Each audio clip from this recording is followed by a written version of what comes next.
Welcome to Cairo, Georgia, and welcome to the Goat Farm. This place is really, really special to me. I think about all the sweat and the gas burned here to now see the Star Yamaha facility, and it's their place now. They acquired it from me. It's special. So in 1999, it didn't have a whole lot of stuff on it, but this right here, this is the cabin we used to call it, and it has some living quarters. Really, really basic, but nevertheless, this is my first house that I ever lived in when I left my parents' house. So it was the first place where I was gonna live on my own. I built everything else that I will tell you about. I needed some place to work on our bikes at night and get them ready for the next day, and I wanna show you guys inside. I think you're gonna really like it. This was my workshop. Kawasaki in the early days, then Honda, and then Suzuki. You can see my dad's toolbox. He was basically my practice bike mechanic, but he still had a full-time job.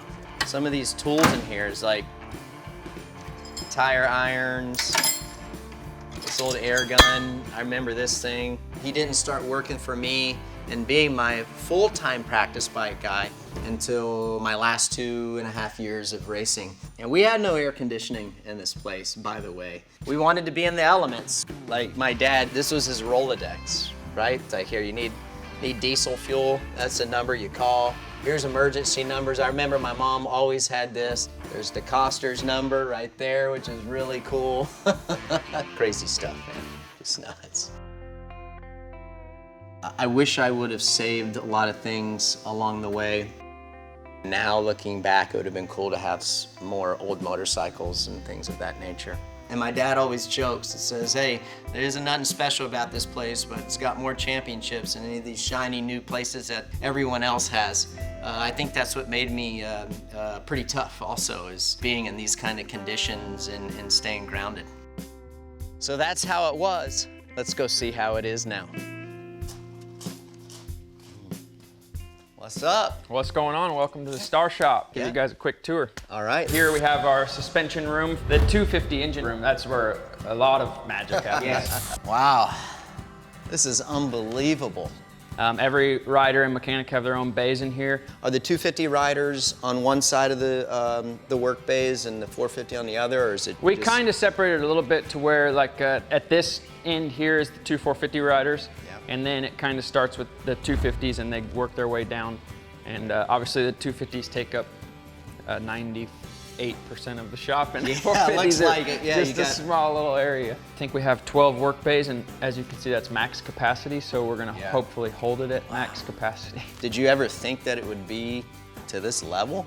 No, I think we sat in California at our shop and talked about, man, how nice would it be to have everything in one location to make it happen at a place like this where you had so much success. Some serious championships come out here. There's a lot to live up to. So that is a little bit, I think, plays in the back of their head. But if we're on the track and the rider's like, man, I would like to try this in the power or this on suspension, it's not like, hey, well, we'll go back to the shop and come back tomorrow and try it again. It's like, let's go do it right now. Cool little spot that obviously something that means something to the crew members, you know, to be able to have somewhere to escape your toolbox. We're building our machine shop as we're going. So this is something we definitely did not have in California, and we had to utilize a lot of local machine shops. Now we've started to upgrade our machine shop with a nice lathe and mill, and we're working our way up there. So a lot of stuff that we do is in-house. When did you join the Star team? Like what year? Yeah, so 2014 was my first year here. That was just a good year to start being on a Yamaha team, because that bike they came out with was incredible. And what was your role? I was a mechanic, and then in 2015, I started assembling all the engines into 2019. And somewhere in there, I also became the crew chief / engine builder. And then when we took over the 450 team, I got handed the manager job. Being like with Brad Hoffman, he's the team principal of both of them, and he's built suspension engines. He still does all the engine development. To have somebody like him be over me that knows even way more than I do on that side is really cool to have. So that's something I think really cool on the Star Racing side. To keep our semis indoors, it's a really cool thing for the truck drivers too, because they can work on the stuff during the off season. This guy right here has been doing a pretty good job. Yeah, this is Jensen, our 250 team manager. He's done everything as well, suspension, motor. So to have the people that run this team, me, Brad, and himself, with the backgrounds that we have, it helps for sure. Oh, we're going upstairs. Going upstairs.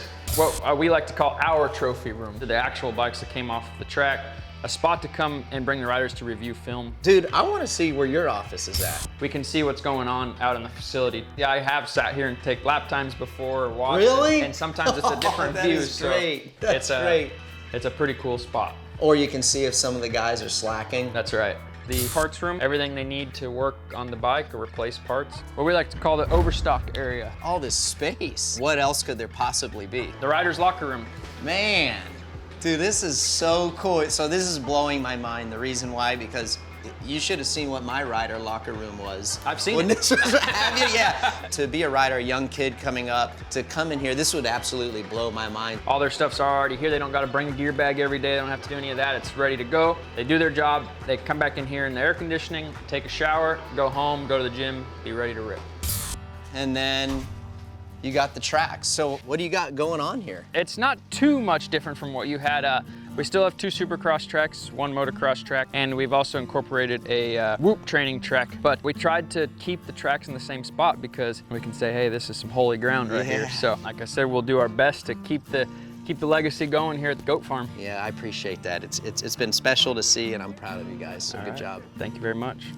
It's been absolutely incredible what they've turned this place into, and I never would have thought that would have meant something to me, but it really does. To see this place just kind of go off to the wayside would have been sad, but that wasn't the case.